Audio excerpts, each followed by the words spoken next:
अइबे हम छोड़ के शहर के, कैसे चली रानी खर्चा हो घर के।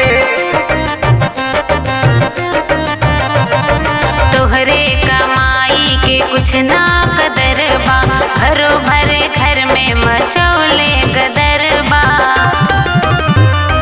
देवरो दिखावे लाख हो, बोले ननदियो डांट हो।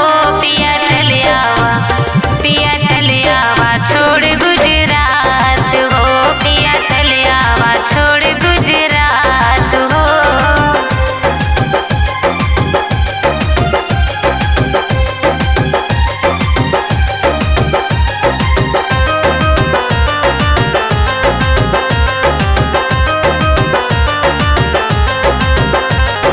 दुई बात गम कई के घरवा सम्हारा, प्रियंका नाही जवाब दिहल कारा। राजू मनोज खाली हमें समझेबा, घर वालन के कबहू कुछ ना सिखैबा।